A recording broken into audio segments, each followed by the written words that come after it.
museum back to life. You know, people sit out on the front porch hoping people will come by. Go forth and do good. It's insane. I have the most understanding wife in the world. I treat everybody the same thing. Oh, that's the other thing I love about Marietta. It's like a melting pot. You are listening to Marietta Stories. Each week, veteran podcaster Bill Nowicki brings you the heartwarming, interesting, and fun stories from the people that make the community of Marietta, Georgia, a place to call home. Here's your host, Bill Nowicki. Hey everybody, welcome to Marietta Stories Podcast. I have a special bonus episode. Season 4 is going to get started here real soon, but I wanted to connect with the folks at Maple Avenue. Now, they are right off of Kennesaw Avenue. Maple Avenue has the Halloween parade. They have a bunch of activities, like they hang a bunch of Christmas balls in the trees. It's a really cool place. And I asked a historian friend of mine, Alan McLarnand, to help me put together some of the history of that area. And like I said, it's right off of Kennesaw Avenue. And back in about 1910, the neighborhood began. It was a home to white folks. And the occupations they had were like a chair factory worker, iron foundry workers, stenographers, a conductor working for the railroad, a blacksmith, office managers, store clerks, department store workers, dressmaker, things like that. And they're the cutest homes, and the folks really care. And the reason I reached out to them in the first place is to kind of get their take on building community. And I think you'll really enjoy the episode. It's a lot of fun. It's a little longer than most, but you'll meet a bunch of different people throughout the episode, and we go to different houses for a progressive dinner. I start at the Alicia Sipsey and her husband, and we get started from there, and it's a lot of fun, and you learn a little bit about building community. So please enjoy my interviews with the folks of Maple Avenue. Alicia, why did you volunteer to have the appetizer at your house? Well, I'm not sure that I volunteered, but I happily accepted the challenge. How long have you been here in this home? We have been here almost 2 years. Oh, really? Yeah. Do you know the story, the history of the home? I know it was a home that was 100 years old, and it was basically dilapidated. Oh, really? Yeah. They demoed the house that was here, could not even save the slab. Really? And then rebuilt, yes. Oh, wow. So we're here amongst all the beautiful historical homes of Marietta. What makes Maple Avenue special? You've been here a couple of years. What do you think is just special about this neighborhood? It's the people. When we moved over to this area, we moved here from West Cobb, which literally is just 10 miles away, but we immediately felt like we were in Mayberry. It's a good group of neighbors, and everyone does things like this together. We have the 4th of July event, out here on the street with the big party, and have the Christmas balls. You have the parade. Yeah, and also the Halloween parade. Yeah, so we're just glad to be a part of it. Well, great. It was so nice to meet you, and you have a lovely home, and we'll talk soon. Okay, thanks, Bill. All right. Mitzi, you ready for your close-up? No, Bill, but let's go. All right, good. Mitzi Lewis, you're with, what's the name of the organization? The Giving Kitchen. The Giving Kitchen. And why are you here? I am here because this is a dinner that's benefiting the Giving Kitchen, and they wanted me to come and let everybody know a little bit about the Giving Kitchen. All right, you got 30 seconds, go. I can't do it. 25 seconds. No, I'm just messing. So if you had an accident, an illness, unanticipated crisis, and needed a financial hardship, we're there to help you. Really? Yes. So how did it get started?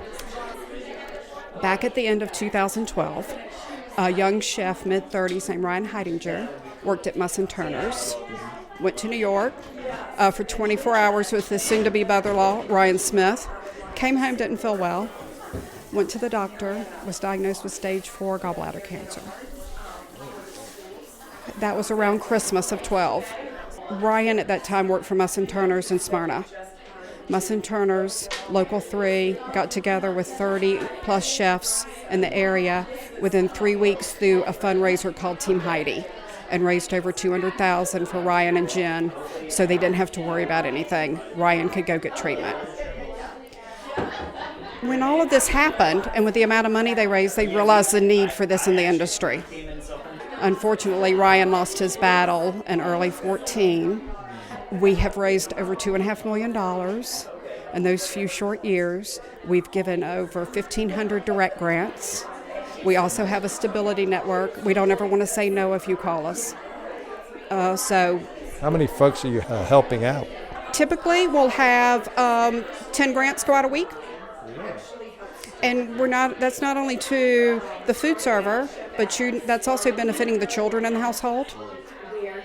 So it has been over 1,500 grants since we started, and another 1,000 servers or food servers that we have helped with our stability network, which may be sending you to a doctor or showing you where to get dental work. Cool. So you connect people with the services they need. We do, and we also help them pay. Direct grants will cover rent and utilities.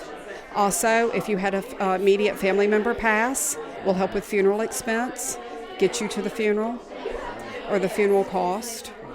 So it's we're wanting to give them some stability during this crisis. That's such a critical thing. There's so many other things to worry about. Right. And we have an application process. It's online. So I'm the case manager. So I'm on the phone with you. I'm helping you get through this crisis and get this application completed so we can... All right. This is called Marietta Stories, so you got to share a story with me. Oh, Bill, every one of my kids touches my heart. That's why I'm the fairy godmother. We've had servers in their early 40s with breast cancer. We've had fires. They've lost everything. They came home that night, everything was gone. It's a tough job, though, Mitzi. It's not so easy. But I wouldn't be anywhere else. Really? Mm-hmm. That's great. Well, I sure appreciate what you do because, like you said, there's so many people in the service industry. Who's serving them? Right, and there's over 300,000 in the state of Georgia. Really? So we're there to help. Now, how did you find out about this progressive dinner stuff? How'd that all happen? Well, I actually got into this late. I just got a phone call to say, could you please go over and talk to these people tomorrow night at 6:30? What are you going to say, Mitzi? And they said, please go meet Gene Parker. And I said, I'll do it. And they said they're having this wonderful dinner. They're going to 3 different places, and it's all going to benefit the Giving Kitchen. And I'm like, and you get to eat something. I'm just here to talk. Yeah, you winked. No, that's great, Gene. I'm excited. I want to hear your speech. It's going to be good. You love public speaking, don't you? No, not a public speaker. I still, being involved in this since day one, it's still very emotional. And just to highlight where we have come since 2013-14 is this week, the Giving Kitchen won the James Beard Humanitarian Award. Really? So you're talking I didn't know that. Award winner. Wow. And we're only the 3rd organization that has won this award since 1991.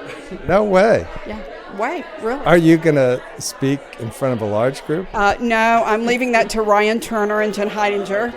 They're in charge of that, but I will be there hopefully cheering them on. Well, congrats.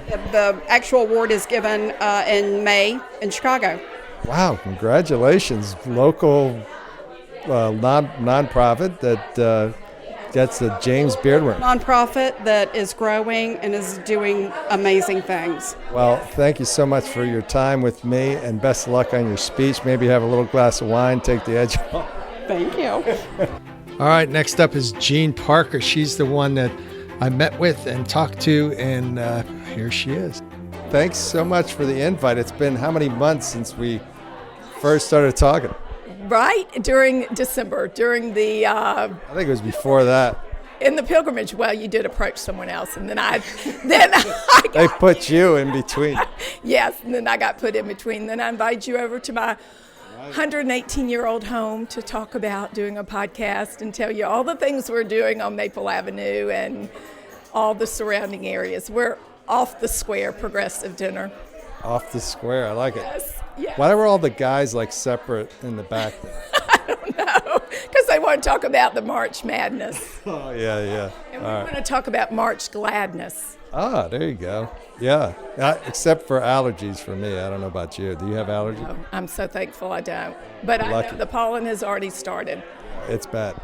Anyway, so tell me about Maple Avenue in your humble opinion. What do you think's cool about it? For the past 5 years I've been on Maple Avenue, it has been amazing. I mean, the first 2 weeks I was there, I was asked by my wonderful neighbor, Sarah Bullington, if I would be on the pilgrimage tour. Oh, just a modest 3,000 people will be coming through my home in 2 days, and I had just moved in August. But we got it together. So you couldn't come up with a reason to say no? Is that? No, I don't think I understood what it was about. Well, don't let people know, because we do want people to be on the milk. Absolutely. Actually, it turned out to be the most fabulous thing. I made a house into a home really quick. And what was the difference between the house and home? What would you say? Well, I think it's just putting in those little touches, and it's so easy to do when you're working with an older home because there's so much uniqueness in an older home. I think you mentioned your home was like a butcher shop or something, or? My home was yes, it was a butcher that lived. The Cox family lived there from the 30s and 40s and 50s. They lived there with 9 people in my little 3-bedroom, 2-bath home.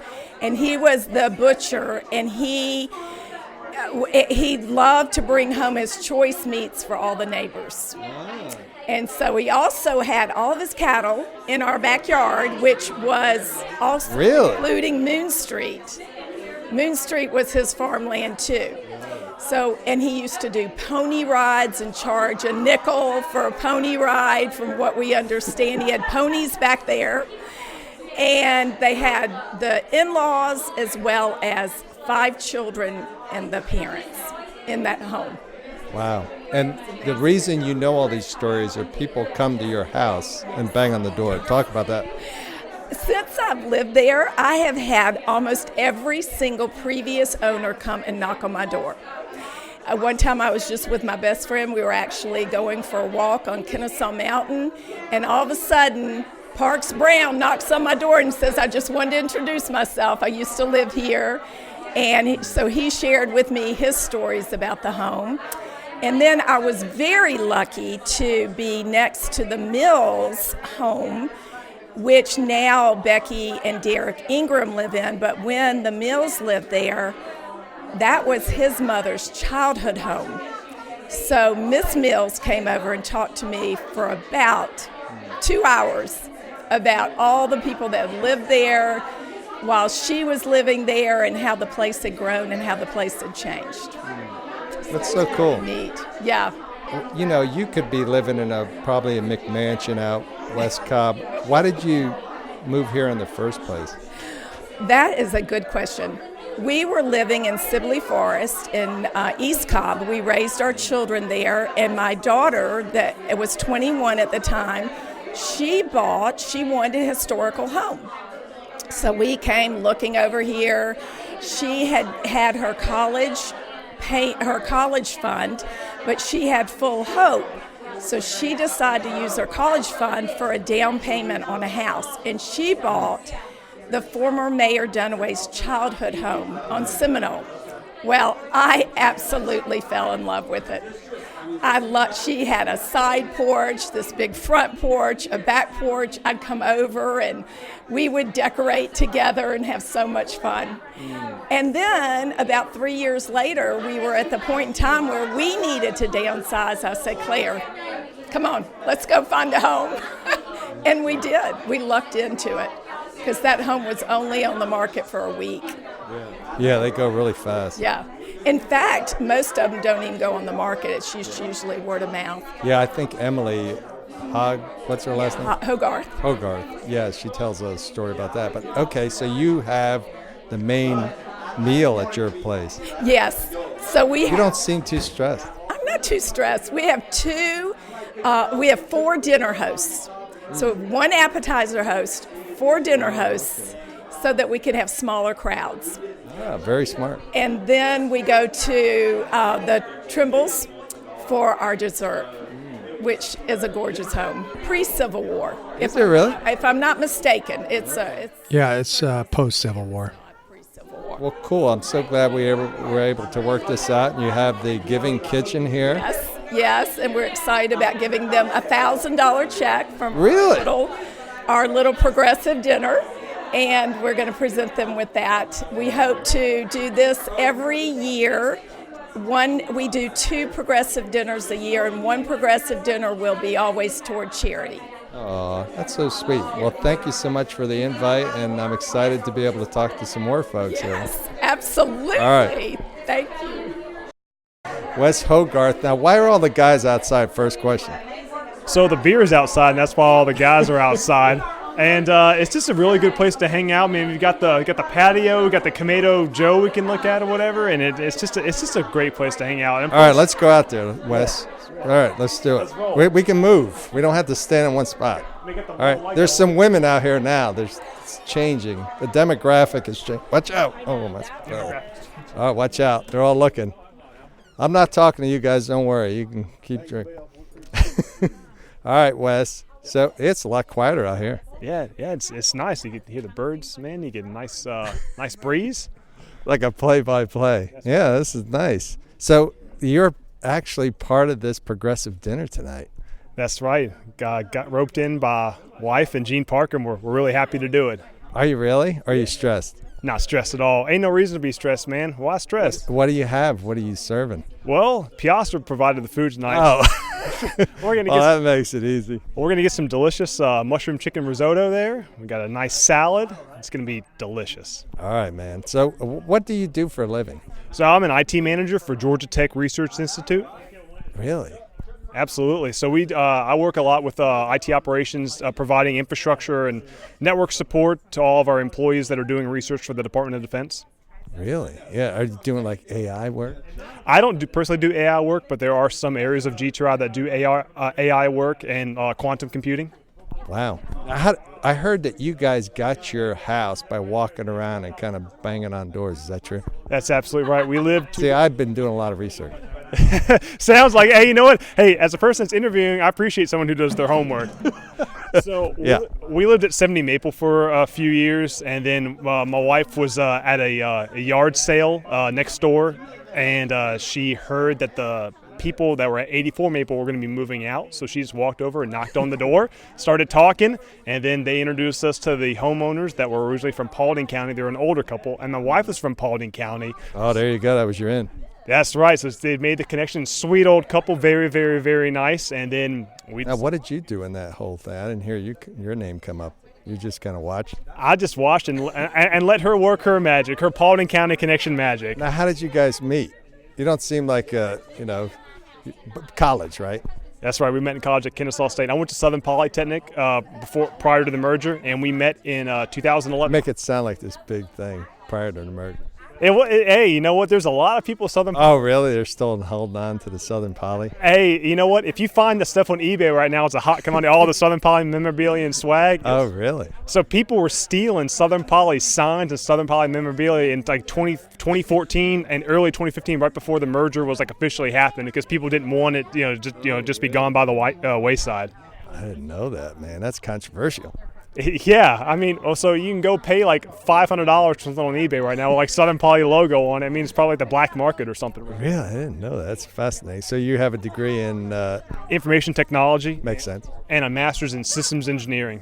All right. So you're in management pretty much? So IT operations, IT management, and IT infrastructure, kind of hybrid all in one. A mentorship, leadership role, and a blend of some technical as well, some technical back end. When you tell people what you do, does it normally like shut down the conversation?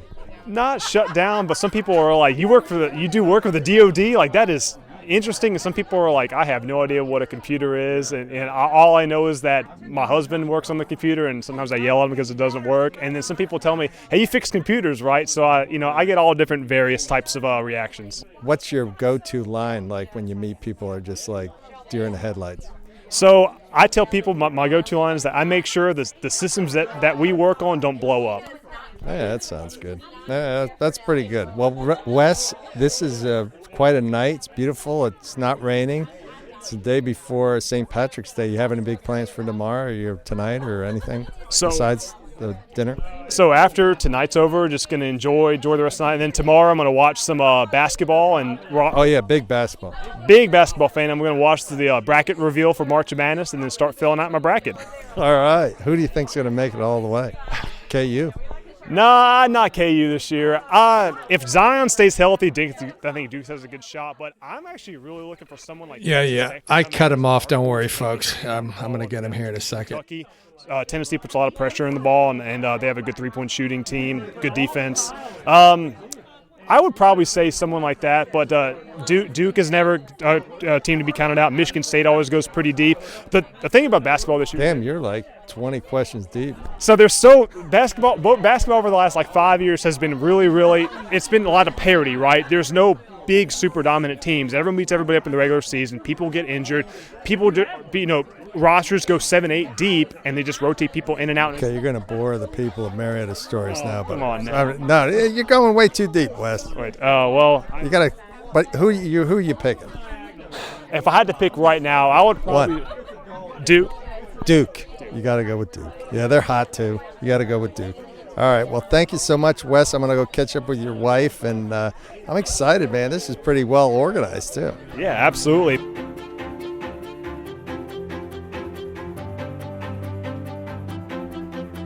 I got to talk to some of the real estate agents at Johnnie Walker Realty. One of them was Shannon Van Horn, and this is what she had to say about working with Johnnie and Carrie.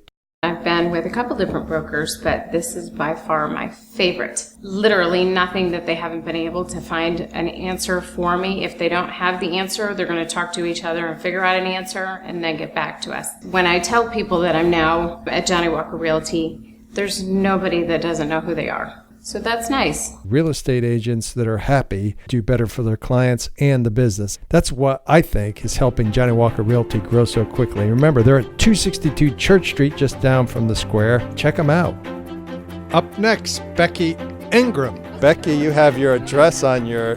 Why do you have your address on your name tag? Oh, well, I guess... I just wanted people to know that I fit in here. You don't think you fit in?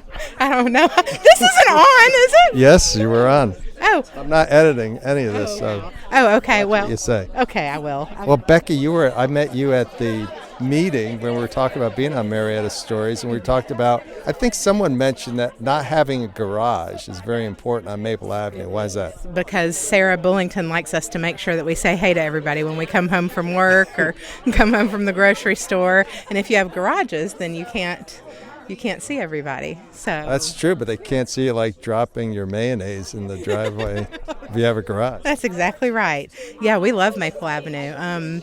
And you had a pretty interesting story about how you got here, right? How'd you end up on Maple Avenue? I went to high school at Marietta High School my last 2 years in 93 and 4, and I never thought I would end up on Maple because I just whizzed by those houses, on the way home from high school. And then everybody gathered in Marietta, so I decided I would also gather in Marietta too, and it's the best place to live. I love this story where you talked about when there's a game. What do you guys do? Because you can't get around, there's no parking. What do you guys do? So our porch has been the best part of our house. I feel like I'm talking right into the microphone, sorry. Our porch is where everybody gathers, and before... Don't get self-conscious on me. I got the technical part. You just... How many glasses of wine have you had? No, half a glass. No, you're good. You're good. All right, I broke up your thing here. Okay, keep going. So the front porch is the best part of the house. My friends are all making fun of me right now. That's why I'm laughing. No, this is good. We can get them over here now. So not so easy.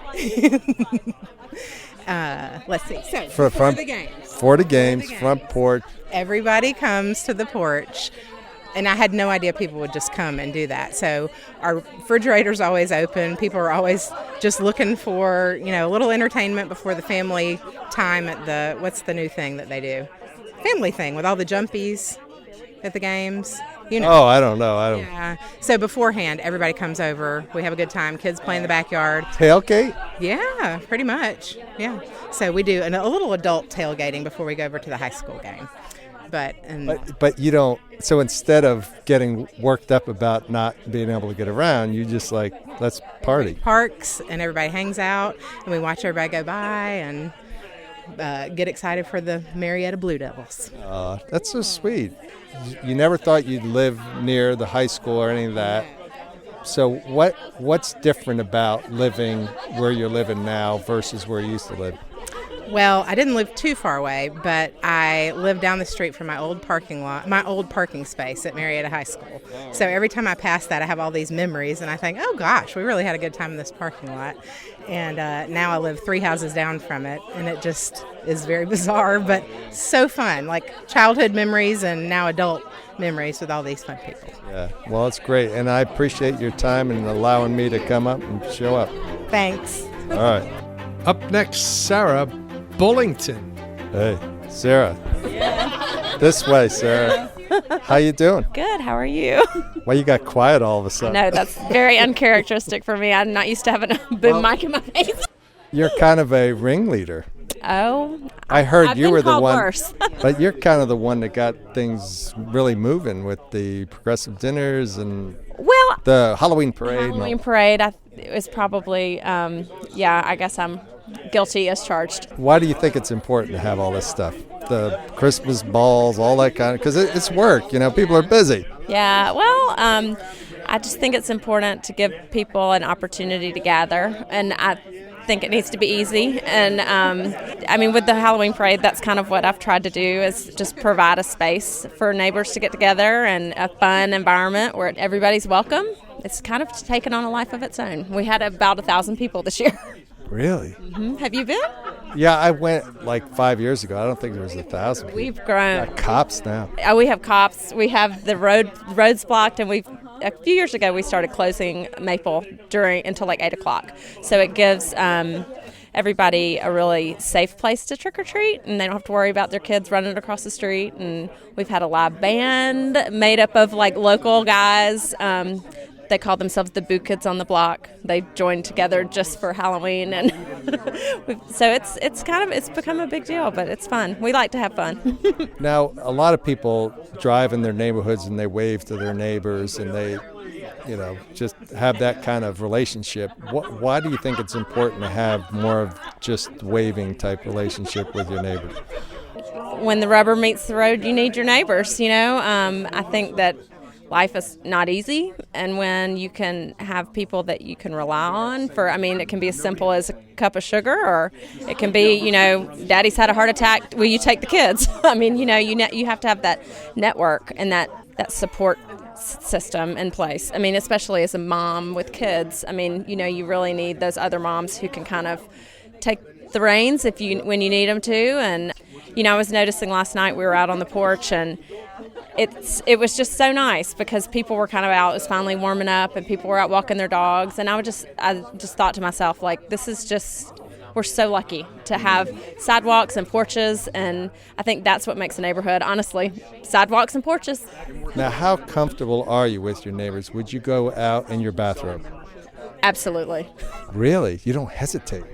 Totally. They've seen me they know Morning Time Sarah. Morning Time Sarah. Oh, yeah. That's going to be the title of this episode, perhaps.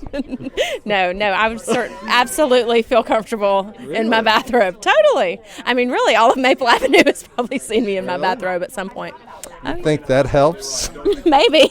It kind of breaks down barriers, They'll all have a common story. That's right. Based on what Sarah's wearing in the morning. Do you have kids? Yes. Where are they now? They're at home. I just live right there. I'm sure they're fine. Oh, gosh.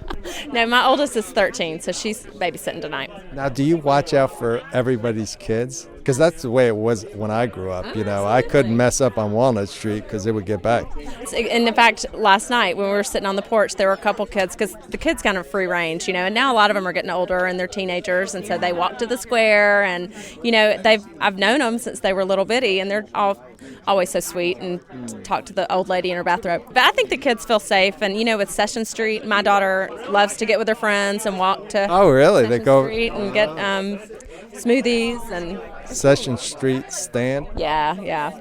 All the cool kids love it. How do they get across there? Well, they take the pedestrian. Oh, okay, yeah. They don't go across the track. No. And then, no. I mean, I know some people that have to live further out Kennesaw, they jump the tracks. But no, it's real easy. They just go right there on that little bike trail. What do you think about Marietta? What do you think it's going to be? I'm going to ask you a strategy question. What do you think Marietta is going to be like in 5 years? Square's getting big.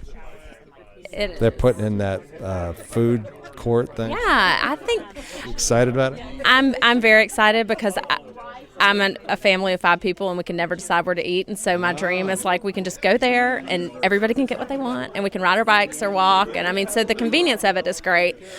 I mean, I love it. I hope that Marietta stays preservation focused. They tore down a historical house yesterday. And that's kind of my hot button. That's that other side. Yeah. I mean, the fact that there's no historic preservation ordinance, and we've tried. You have to have 60% of the homeowners, and sometimes it's hard to get that. Do you have that here? No. Well, unfortunately, if people don't respond, it counts as a no. So I think complacency is a problem because people either don't read the mail or they forget to vote when they need to, and so we get into these positions where, I mean, even on Maple Avenue, there was a historic building torn down to build a garage, and I've talked to you about garages. I hate garages. I know. I talked to somebody else about garages. Downfall of America. It is. I didn't even think about it until you brought it up in our meeting that, that's how you guys really interact. You don't go from the street to a cave-like structure. Right. Well, I mean, if you have to get out of your car in front of your house, you're seeing your neighbors. But if you pull into a cave and walk directly into your house, you don't ever see anybody. So, of course, if I had a garage, it would be so messy. We wouldn't be able to get the car in it anyway. So you don't mind like the big pollen is coming? Well, it is what it is. It's nature. That's a good perspective. But it's even like, it sounds like you guys really want to create this environment where people can connect. They can choose not to, but you really want them because you're going to rely on them eventually. Well, absolutely. And I mean, gosh, personal interaction is becoming almost a thing of the past. You almost spilled your wine.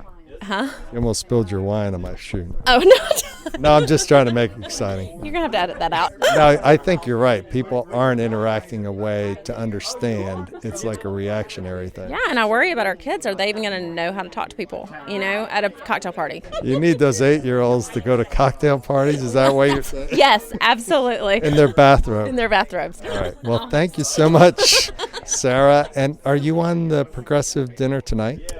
I'm going to the Locust, to Judy and Hamilton's house. Okay, but you're not hosting. No, John Bullington What happened? Put the kibosh on me. I wanted to host something, and he says Should we bring him over? Too many projects to do. Oh, I see. So did people use it as a way to get things done around the house? When our house was on tour about 8 years ago, I've never seen the man work harder to get ready, and I guess that kind of scarred him for life. And he's like, we're not doing anything else ever again. Well, give him a couple years, he'll forget. Yeah, guys forget.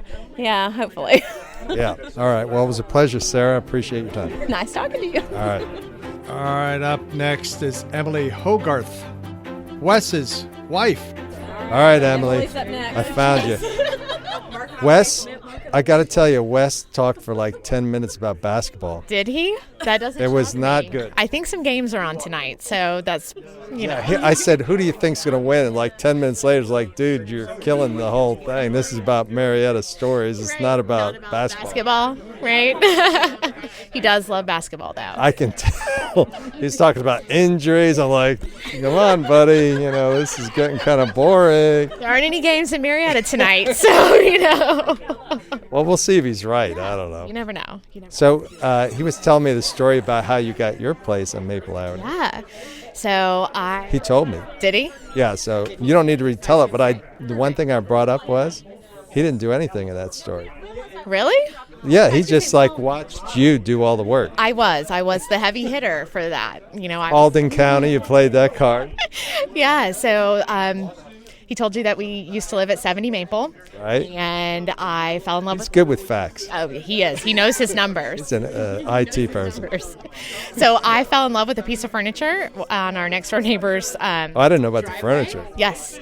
Fell in love with an old 1940s glider, and I just had to have it. And What's a glider? It's like vintage patio furniture. Is it one of those metal? It is one of the metal benches. And so I was like, ooh, that would be so cute. And so I went next door, and our next door neighbors, granted, were having a garage sale, so it's not like I went over and just bought it off. It wasn't random. Yeah. And so we started chatting, and they mentioned that the people on the other side of them were moving out. And so I started knocking on doors and doing research to figure out who the homeowners were. And So you were like this whole plan? Well, my husband and I, Wes, we would always walk down the street a lot at night, and one day the lights came on in this house, and I just remember standing outside and saying, I absolutely love that house. I have to have this house. And so Does Wes get scared when you get in that mode? He does, because he's like, I'm a little scared. He always wanted a new house. I'm the one that wanted the older home. And so he's like, okay, I mean, if you think this is a good idea, then we can do this. And so I tracked down the homeowners, and they had owned the home for 40 years and lived in Paulding County, and I grew up in Paulding County. And so I was like, hey, we have something in common. And so over a 2-year period, we really got to know the homeowners, and they brought every family member through the house before they eventually decided that they were ready to let go, and we were the family that were meant to have the home. So every time that a family member came through the house, we would always hold our breath that they never wanted it, so that Wes and I would have the opportunity to stay on Maple Avenue. Did you have a lot of work ahead of you? We did. And we still have a ton of work ahead of us, but I think it's a labor of love. That's one of the things with an older home is you have to get in the mindset of it's not always going to be complete. There's going to be quirks about it. When the floors squeak or one side is higher than the other, it's character. How about putting the hair dryer on at the same time something else is on? Doesn't that trip breakers? I was going to say it trips breakers. You don't vacuum, turn on the washing machine, have the oven on at the same time. Or you can't. How about taking a shower and running the washing machine? Yeah, you don't do that either. What happened? Cold water, lots of cold water, or someone tries to wash their hands while you're taking a shower, lots of cold water. So you'll hear screaming, turn off the water. But it's just quirks like that you don't get in newer homes. What would you say to people about what's special about Maple Avenue and Holland Avenue? Holland Street. So it's just a sense of community. It's. How do you? Everybody says drive safely. It's easier said than done, Emily. I know it is, but years ago when you could leave your door unlocked, or you could walk down the street and talk to your neighbor, or get to know your neighbor, and you don't have that everywhere. We know on Friday nights that all of our neighbors, we can get home, we see each other outside, we'll land on somebody's porch, we'll have wine, we'll have appetizers, and we get along and have, great conversations. Does your mind change about people when you see them on the street versus over time you get to know them? It does. I think once you think somebody's mean, it's like... You do. So at first, when you see them... I like your answer to my question. Mean, okay? Not necessarily mean. Who would you say looks mean but it's really sweet? Come on, I got to make this fun. I'm not going to answer that question. Not going to answer that question. But once you have a personal conversation with somebody... That was good. You just kept on moving. I was going to say, I'm going to keep on... I was a teacher, okay? I know how to do this. Excuse me. Once you have that personal conversation with somebody, that's when you really get to know them. You break down those barriers. You say I'm from Paulding County? No, I don't bring up Paulding County. I was born in Marietta, okay? So you're not proud of Paulding County? Is that what you're saying? I do love the farming aspect of Paulding County, but I love... It's quiet. It's very quiet. It's not... This is big city. Yeah, people are looking at me strangely. My gear. Yeah. That guy has such nice hair, gray hair. He does. I hope mine looks like that. Yeah, grays out like that. Wes is out there. What do you think he's talking about right now? He's drinking. Probably basketball. Knowing him. Are you into basketball? I am not. I like the sound of the How do you deal with guys? Because I'm not into sports, but some guys, it's like this trance falls over them, March Madness or other things. Well, and my husband could be on Sports Jeopardy because he knows sports facts from the 1980s. So I'll just pretend to listen. I tried to cut. Oh, you pretend? I pretend to listen. I do that sometimes with women. How was your day? It was fantastic. No, that's what I usually say, that I don't listen. And you don't listen, right? No, that's not. I'm not. What you just went right into the answer. That's pretty good. I was. It was totally impromptu. That was very special. Yeah. Well, thank you so much, Emily. This was a lot of fun. We talk a lot about food, but I haven't seen anybody eating anything. We all have wine. We like our wine on Maple. What is the appetizer? Wine? It's not wine. We do have real food, to be honest. All right, I want to try something. I haven't eaten a darn thing yet. Yes, go in there and grab some food. All right, well, thanks.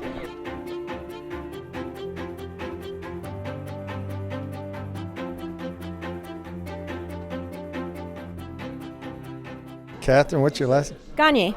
Gagne, so you're French. Italian and French. Look at me. Italian, but also French, yeah. All right, so you live on Stewart. I do live on Stewart Avenue. What's your job? So I'm an aircraft accident analyst for the National Transportation Safety Board, but I'm also one of our UAS operators and will map an accident scene. Oh, really? Yes. That's cool. Yes. How long have you been doing that? About 18 years now. Really? Yeah. The drone part is obviously only a couple of years old because that's new to aviation, but yeah. Cool. Now, are you involved in the latest Boeing issues? Indirectly. Okay, so those are foreign investigations, so our agency is not... You provide assistance if necessary? We do. So yes, we're there supporting the foreign investigations through ICAO. Yeah, so when did you move here? So I moved to Marietta in 2013. So I've been in the South since 2001, but it was saw Marietta and fell in love with it and wanted to be here. So I bought. What was it about Marietta? Oh, the history and the people. I mean, just absolutely gorgeous area. And so when I bought my house in 2013, I bought the last cheap house in the northwest sector near the square. And I didn't care about the quality of the house. I just wanted the location. And I bought it in October of 2013. And well, you're an accident person. You can put stuff back together. That's right. And that's what I've been doing. And so, but I didn't move in until November. And then I can remember when people started putting their orbs up at Christmas time. And I had never seen anything like it. And I didn't know if I didn't know whether they were enchanting or creepy. And I thought about it. And then, so that Christmas, I walked down to the Strand. They were playing It's a Wonderful Life. And I thought, you know what? I'm going to walk down there and go see it. And, late at night, went to the late show and was by myself, and they brought the organ up, and it was just this whole magical experience of doing this sing-along, watching the show, and then walking home under all these amazing orbs. And I'm like, oh my gosh, this is home now. You love Christmas, sounds like? I love Christmas here. I love the people here. I love the neighbors. I love everything about it. I'm just going to dig in my heels and never leave. So I took that awful house, and I've been renovating it ever since. No, but I can tell just hanging out with the folks, they're just genuinely nice people. Genuinely nice people. I mean, everybody is just so welcoming, and the next person you meet invites you to their place, and then that person invites you, and then it just snowballs from there. And tonight we've all been telling stories about how did we meet, and how did you meet that neighbor, and then it just has grown from there, and it's fabulous. Yeah, I heard about the La Paria incident. That was good. That was a great story. A couple of drunks. I won't say who it was, but that was fun. Well, our story was similar. We came back from a concert that's true. and stopped in for wine. But yeah, that's right, with the pulling the cart. Yes. All right. Well, thank you so much for your time. And I'm looking at these desserts. What are you going to try? All of them. A little bit of everything. Really? There's like 12 of them. Yeah, that's all right. What's that? What's the thing in the middle there? The thing in the trifle bowl is some kind of trifle. Trifle? What's trifle? I wouldn't know. I don't know either. Well, thank you so much, Catherine. I don't think you got anything usable out of that, but it was great talking. Yeah, I got to do some editing. That's my job. All right, we're at the home of Robin Plett for the dessert, and then Gene Parker wraps things up. Here we are at the dessert house. Oh, it's getting late. Right. We just left our progressive dinner part. Now we're at everybody's coming to Robin's house for dessert, right, Robin? Yeah, they are. Are you ready? I'm ready. Sure. Now, Gene, come here. Tell them about the check you gave. Oh, we gave $1,000 to the Giving Kitchen, and we are thrilled. $1,000? $1,000 we raised from our little progressive dinner, so we're glad to give to them. And they just received the James Beard. I know. That's crazy. Oh my gosh, I didn't even know about that until tonight, so that was real exciting. We hit them just before they explode. I know, and it's awesome. What did she say that they raised? 1.2 million, more than that, $1 million to give to waiters and waitresses and people that serve us in restaurants. Exactly, people that serve us in restaurants. So we are very pleased to have helped them. Well, you had a great dinner at your house, some great conversations. Yes. I learned about you and how you're giving to the community through your tutoring. Yes, I love my tutoring. What do you love about it? To me, it would be so hard and frustrating. But I guess you're creative with it. You use your creative energies. I do use my creative energies. I love my students. I love each and every single one of them. So I've done it for 36 years, and we'll continue doing it for a good 10 more years. And you do it out of your home some? Some. I have an office in East Cobb, and I do at least 3 days a week at my home. So I'm very fortunate. Like where my son struggled a little bit, and it was hard for him to sit down and be quiet. How do you deal with kids because they're struggling with something? Their patience probably isn't very high. How do you deal with something like that? Well, I'm very fortunate. I do have the patience of Job. I do not mind if the kids just take off their shoes, lounge around in my house. I am pleased when they are, and they put forth such effort, 150% effort. It's inspiring, isn't it? It is inspiring. They're brilliant. It's easy to be good at when you're good at something. But it's much, much harder when you're not good at something, and that's right. It takes a huge amount of effort. But you know what? I'm pretty good at realizing their strengths and using their strengths to help their weaknesses. So, give me an example. Put you on the spot. Yeah. I think of a little boy that I just actually saw today at Burris Elementary School who just had his performance, and he was chosen to be not an actor or an actress. He was the set person, and he was back behind the scenes. And I was so proud of Charlie. I just said to Charlie, you are amazing. You know, you got those sets out when you need to get them out.